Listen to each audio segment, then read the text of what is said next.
Today, I just wanted to share with you a little bit about the story, about the Brothers Creed and how it came about and just the journey it took and the journey I took writing it as well. It started off as a small project for school that was a news article that then turned into a short story of like who was listening to that news article. I came up with this random character. Okay, Emmett is the one listening to this news article. And then I did a little short story and ended it. What is now chapter 2 was in its rough format was that short story, and then I just kind of left it there. On the advice from my mom, I wove it into what I had started even before that, which was just a couple chapters of what would my brother and I do if the zombie apocalypse happened. And I decided to weave those two stories together after the advice from my mom, and that became Outbreak. And one Christmas, I wanted to do something special for my mom because she was always bugging me to finish it. So I finally finished the story and I got it bound and gave it to her for Christmas, and she was super excited. And that is the original version of Outbreak, the raw and unedited mom edition. After that, I decided, well, I'd been thinking about self-publishing and talked to one of our bush pilots, and he was telling me about how you can cover your costs if you do it well and even make some money. And I thought that would be exciting. So I went through the process of self-publishing. I published it, and I mainly did it for my friends and family at that time, but it was more successful than I thought. And there was actually other people, random strangers all over the world reading it and enjoying it. And so I'm like, okay, this is pretty sweet. Now I'm going to get back to my fantasy book, which I had been writing at the time and wanted to publish that more. But I had people asking me about book 2, and I'm like, it's a standalone. It was never meant to be a series. But the more people asked, the more I realized, okay, can it be a series? And what was originally a standalone became the 5-book series that it is today, with a couple extra short stories and whatnot. It was just really cool to see it grow. When I went into book 2, all I really had was one waypoint in the middle of the story and then the ending. That was it. And book 2 just kind of happened. It just rolled out in front of me. Book 3, I had a little bit more of an outline for. And then by 4 and 5, I had some what I call decent outlines. In the writing world, they're still very small outlines.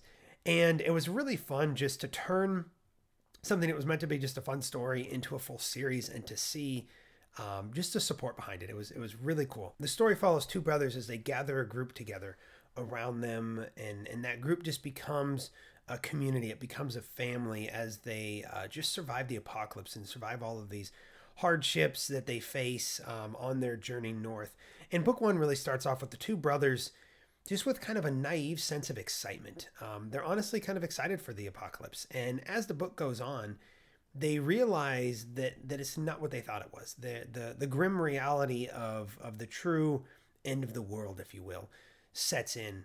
And they learn that it's not all fun and games. And so as the story goes on, they are, all these characters are just having to overcome hardships, just find strength to go on. They all have a hope in various things and a drive that keeps them going through the apocalypse. And I really was excited to just dive into that and see all these different characters, what keeps them going. What is that one thing? If you've ever watched the movie Zombieland, you've got Tallahassee's search for the Twinkie. That's one of the big things that keeps him going.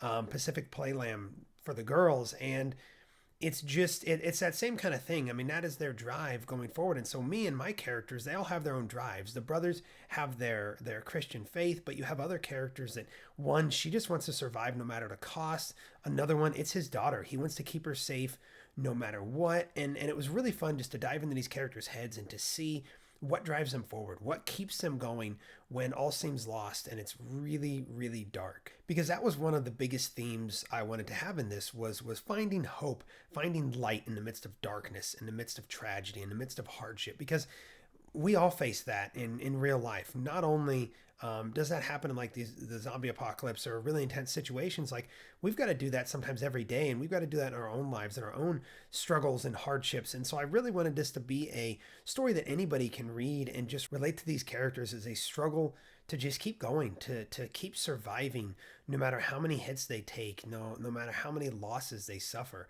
And that's primarily what this is about. Yes, there's zombies and there's guns, and that's a lot of fun to dive into, but it's really a story about characters overcoming hardships and just pushing on, even past, especially past their breaking points. And it's the importance of family and sticking together and just being able to have each other's backs and count on the person next to you. I mean, those are the things that really inspired this story. That's what keeps them going. And this entire series was just a journey of transformation and survival and sacrifice for these characters that I feel we can all relate to in our own lives in various degrees. That's what stories are meant for, is to be able to, not only for enjoyment, there's definitely that, but to be able to help us see the world in a different way, to help us overcome things we're currently struggling with, and to just to make us stronger and see things differently. I really enjoyed writing this story, and I think you'll enjoy reading it.